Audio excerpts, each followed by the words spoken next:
Hi friends, இன்றைக்கி நம்ம மதுரை தனி சட்னி தான் செய்ய போகிறோம். Welcome to Ammukutty diary. இப்போ எப்படி செய்யலாங்கிறத பார்த்துடலாம். ஒரு பாத்திரத்தில் எண்ணெய் சேர்த்துருக்கேன். 1 டேபிள் ஸ்பூன் அளவுக்கு எண்ணெய் சேர்த்துருக்கேன். இந்த சட்னி செய்கிறதுக்கு ரொம்ப பொருள்லாம் தேவையில்லை, 4 பொருள் மட்டும் போதும். இப்போ காரத்துக்கு 3 பச்சை மிளகாய் சேர்த்துருக்கேன். ஒரு 10 பல் பூண்டு சேர்த்துருக்கேன். நீங்கள் பெருசாக இருந்துச்சுன்னா ஒரு 5 சேர்த்துக்கோங்க.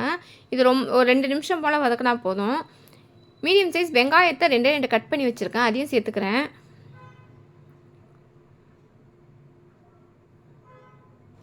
இது 2 வெங்காயத்துக்கு மேக்ஸிமம் 5 பேர் சாப்பிட்லாம். இட்லி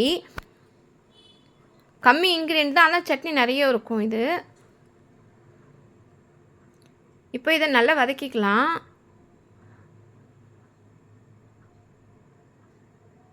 வதக்கிட்டு இதை ஆற வச்சுருங்க. இப்போ ஒரு ஜாரில் போட்டுக்கலாம். அது ஆறுனதுக்கப்புறமா ஜாரில் போட்டுக்கலாம்.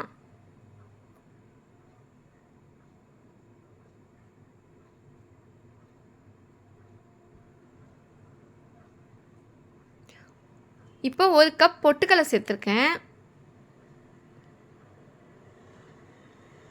இப்போ தேவையான அளவுக்கு உப்பு சேர்த்துருக்கேன். இப்போ போய் அரைச்சிட்டு வந்துடுங்க. ஃபஸ்ட்டு அரைச்சிடுங்க, அதுக்கப்புறமா கொஞ்சமாக தண்ணி ஊற்றி அரைச்சிக்கோங்க. இல்லைன்னா பொட்டுக்கடலை சரியாக அரைப்படாமல் இருக்கும், அதனால தான். இப்போ தாளிப்பு எப்படி பண்ணுறதுன்னு பார்த்தலாம். அதே பாத்திரத்தில் ஒரு டேபிள் ஸ்பூன் அளவுக்கு எண்ணெய் சேர்த்துருக்கேன். எண்ணெய் சூடானதுக்கப்புறமா கொஞ்சமாக கடுகு சேர்த்துருக்கேன். கடுகு பொரிஞ்சதுக்கப்புறமா உளுத்தம்பருப்பு சேர்த்துருக்கேன். 1/2 டீஸ்பூன் அளவுக்கு சேர்த்துருக்கேன். ஒரே ஒரு காஞ்ச மிளகாவை கிள்ளி போட்டிருக்கேன். கொஞ்சமாக கருவேப்பிலை சேர்த்துருக்கேன். இப்போ இதெல்லாம் மிக்ஸ் பண்ணிக்கலாம். வெங்காயம் கட் பண்ணி வச்சுருக்கேன், சின்ன சின்னதாக கட் பண்ணி வச்சுருக்கேன். நீங்கள் பெரிய வெங்காயமும் சேர்த்துக்கலாம், இல்லை சின்ன வெங்காயமும் சேர்த்துக்கலாம். சின்ன சின்னதாக ஆனால் கட் பண்ணிக்கோங்க. இப்போ இதையும் இந்த எண்ணெயிலே நல்லா மிக்ஸ் பண்ணிக்கோங்க. சிம்மில் வச்சு வதக்கிக்கோங்க. இப்போ நம்ம அரைச்ச பேஸ்ட்டையும் இதிலே சேர்த்துக்கலாம். இப்போ நான் கொஞ்சமாக மிக்ஸி ஜாரை கழுவி ஊற்றிருக்கேன், லைட்டாக மிக்ஸ் பண்ணிக்கோங்க. இப்போ நான் அடுப்பை ஆஃப் பண்ணிட்டேன். இது நல்லா மிக்ஸ் பண்ணிக்கோங்க. இப்போ தேவையான அளவுக்கு கொஞ்சம் தண்ணி சேர்த்துக்கோங்க. ரொம்ப தண்ணியாக இருக்கக்கூடாது, ரொம்ப திக்காகவும் இருக்கக்கூடாது.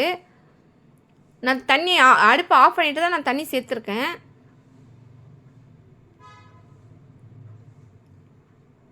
இந்த அளவுக்கு இருக்கணும், அவ்வளோதான், ரெடி ஆயிடுச்சு. இது இட்லி தோசை கூடலாம் செம்ம காம்பினேஷன்.